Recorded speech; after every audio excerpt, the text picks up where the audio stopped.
Hello, this is a video response into a very kind and dear subject to my heart. All right, so it's in a video response for talking about the ascension process, specifically how we interpret it into the physical world when you're in the unknown. Specifically with my process, I came to realize. I think I was 24 when I had my Kundalini experience. It took me 8 months to actually talk about it with my Reiki master, because I had got initialized when I was I believe it was 2003. And then when I was 24, I had my Kundalini experience, and that completely baffled me. Through that journey, I used to call them report cards. And I would go home or go to, because I grew up in many different foster care systems, different foster cares. So there's typically some that I still have many discussions and contact with. Let's just say I haven't burned my bridges everywhere. And so I'd go home and I would bring back my report cards. Throughout the years, I ended up also doing something I call the 360. The 360 question, the 360 me, meaning you ask everyone you know, family members. In my case, it was social workers and friends and psychologists and doctors and then sister, and then you just ask everybody what they see in you and what they see and what they think of you, kind of thing.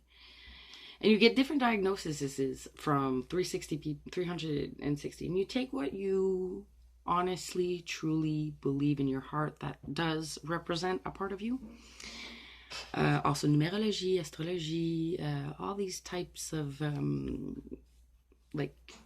ways of blueprints that you can apply onto your own, and which I call the blueprints of life. Anywho, with that said, I was lucky enough to have some guides, some physical guides here, including Latin, which we'll call Ape in this. She's the Genevieve, and she had awakened into her process way before me. So I was lucky enough to witness it through my own eyes onto a physical being. So when I had my process, which was completely by myself, in ways that I can't even explain, I would always report to the guides, the physical ones, which I had many, okay? I think that you just typically find the people that vibrate in the same frequency you do that can actually understand you when you're talking about these things. Because first of all, you always think you're going nuts. And hey, if you go see a doctor, they'll agree with you. No problem there. Self-medication and pharmaceutical medication was a big no-no for me since the day I was put into foster care and into the system. It really did do a psychological effect on me, and I couldn't continue, first of all, because I was very unstable. Second of all, I was very impulsive. Third of all, very irresponsible in many cases. So I couldn't keep up with taking or go renewing my medication. So luckily for me, the universe had made sure that I wouldn't go down that path, because many do. And my whole issue with that is that we're so unaware of what is in those medications, and we develop exactly into their programming systems. You go back and they're asking you all these different questions, if you feel paranoid, and when you start looking up these medications, you start to ask yourself, is this really the path that you want to go down? I'm not saying it wasn't hard. I'm not saying I didn't self-medicate. I'm not saying I don't smoke any marijuana today. I am saying, though, that I am completely sober off any chemical drugs possible. And that was a long journey of forgiving my mother and understanding my mother's path and what she had to go through her entire life, which she died of. And I transmuted that through music and art, mostly music and art.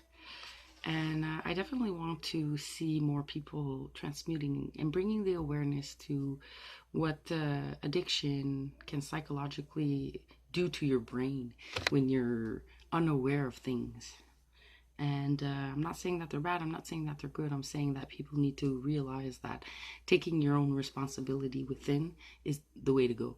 And just through your own actions, you have to really realign with your own self and with the planet. Because if you have no planet to live on, how are you going to survive? With that said, I'm going to keep it in under the 10-minute radar. Take the time to call up your loved ones and bring back your report cards, your esoteric ones, and ask how people are doing, because it's really important to stay strong and stay stable and anchored with everything going on in our world and all the energies that are, let's call them Wi-Fi and Bluetooth. Well, look at my teeth are white and they're real. And I'll say Wi-Fi zones and Wi-Fi signals and all these radioactive skies that we're living under. We can definitely say it's time to purge, detox, and rest before the new projects come together. Have yourself a wonderful week, everybody.